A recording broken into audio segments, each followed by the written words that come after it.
I must say that the hardest thing I ever had to do was to let go of my twin flame.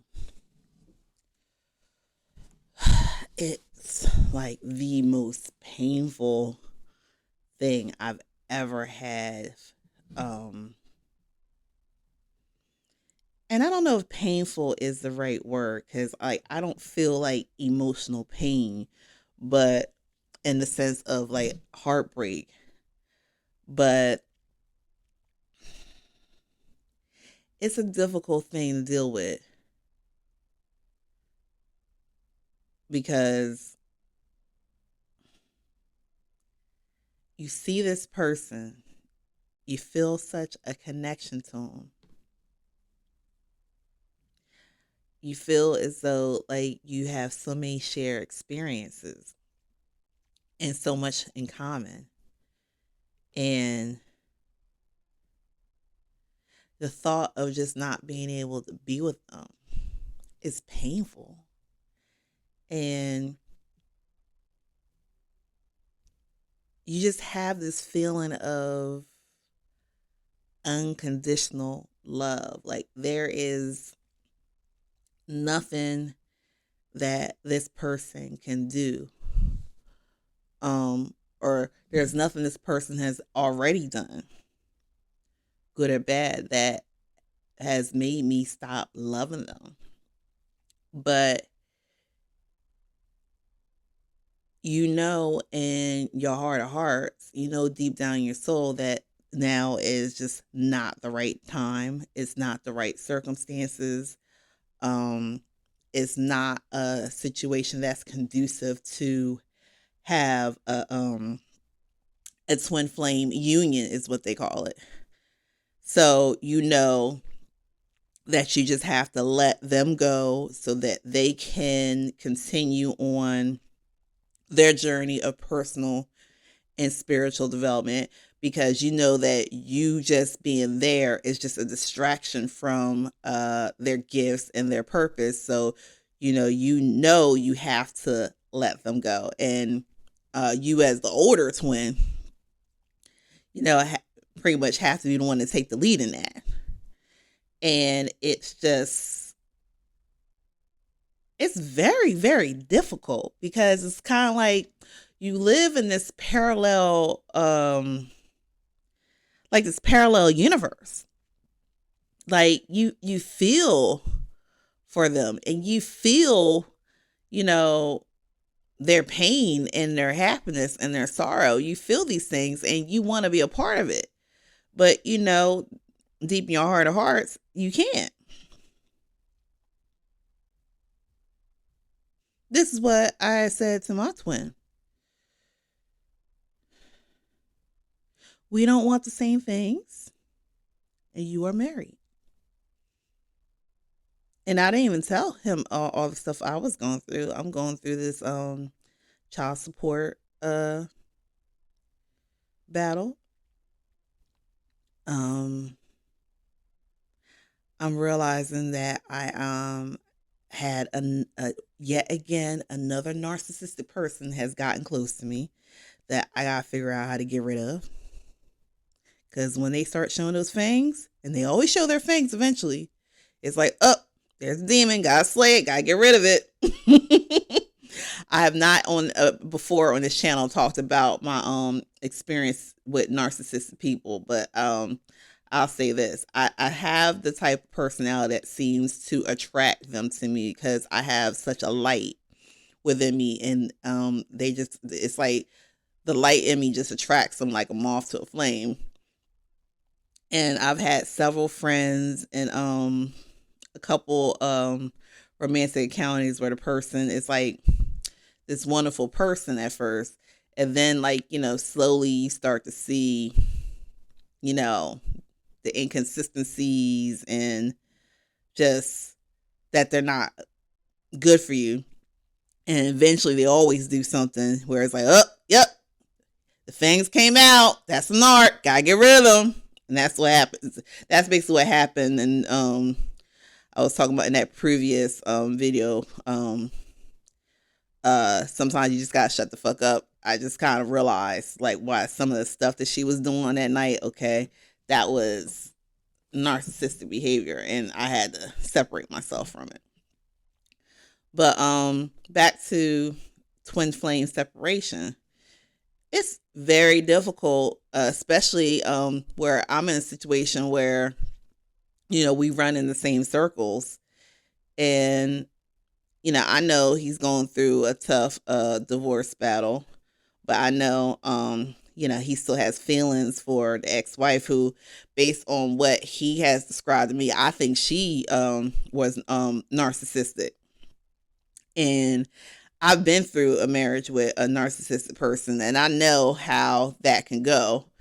I know like it was we get together, everything is great, and then slowly but surely things start to fall apart.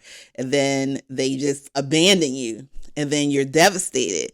And then, you're trying and you don't understand what it is that you're going through. So you're just trying to pick up the pieces and you're trying to get everything to just go back to what it was in the beginning. You're trying to get back to that love bombing stage. And I know in my situation, it was kind of like he had left for like 5-6 years and came back.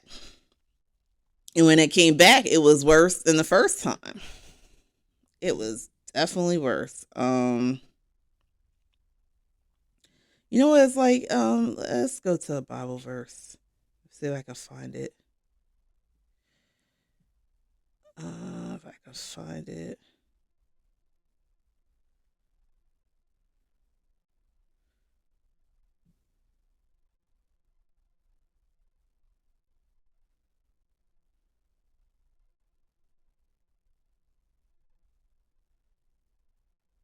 It's in the book of Matthew and it's also in the book of Luke.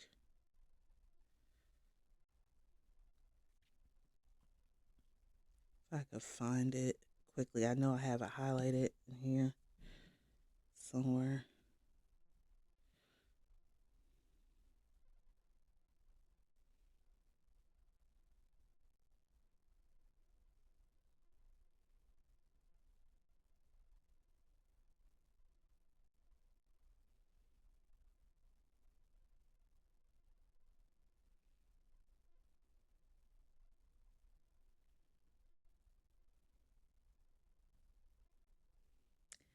While I'm looking.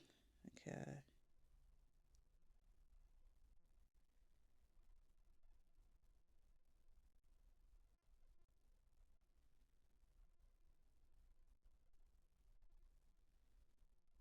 Luke 11. Dr. Luke. Luke chapter 11. Verses 24. Okay, here we go. In the gospel according to Luke, and Luke was a doctor. The word of God says in the 24th verse, when an impure spirit, and I'm in the NIV, comes out of a person, it goes through arid places seeking rest and does not find it. Then it says, I will return to the house I left. When it arrives, it finds the house swept clean and put in order. Then it goes and takes 7 other spirits more wicked than itself, and they go in and live there. And the final condition of that person, and the final condition of that person is worse than the first. That is what happened to me with my narcissistic experience. He left for 5-6 years. Like it was 5.5 years. Came back. I had everything in order with the children. I had their child care and their school and before and after care all set up. He came back and just started meddling. It's like, I don't like this daycare. It's too far. And switching things around and then switching to someplace where it was not a good fit. And then we had to beg to go back. And then the people were annoyed and like, why you keep leaving and coming back and blah, blah, blah, blah, etc. And I see this kind of same scenario with my twin. It's like you're starting to kind of get yourself in a good situation where, you starting to get along with people, you got your work situation set up, and you trying to bring this person back into your life, and that was one thing I don't want any parts of. Like, if he go, like, reconciles with his estranged wife, and based off of what he told me and how it was so similar to my situation with my ex-husband, I'm not trying to be collateral damage. I'm trying to stay out of it altogether, because it's that unclean spirit that is within her is gonna go and get 7 other more spirits more wicked and cause even worse havoc in this man's life. And I'm finally kind of in a place in my life where I got things kind of settled and under control. And I lost a lot with my divorce and in my marriage, and I'm pretty much starting all over completely from scratch. And you know I don't know if I could rebuild things on my own to where it was before, but I know that I have a good situation as far as, I got a nice apartment to stay in.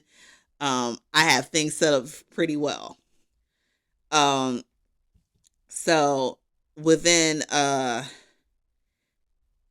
his journey, the separation part is so difficult, but because I'm the older twin, I know how this can go. I know that this person can come back, wreak some havoc.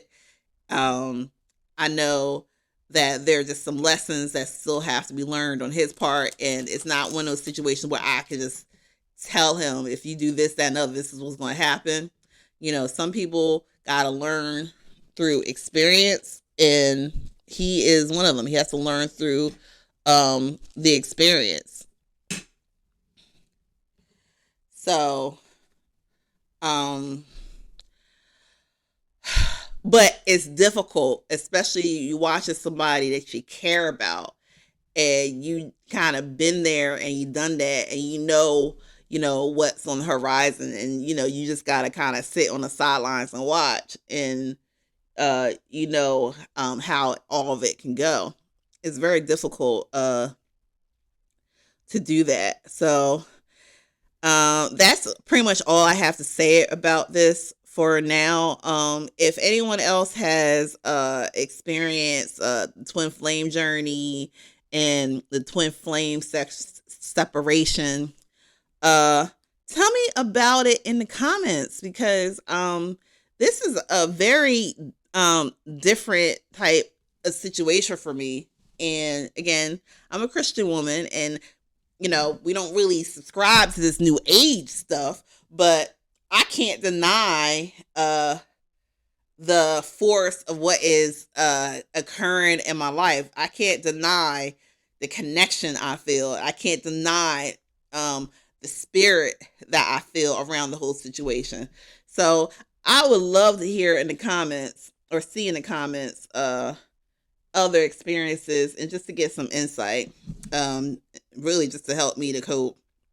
So that's all I have to say for now. Please like, subscribe, and even share with a friend. Thanks.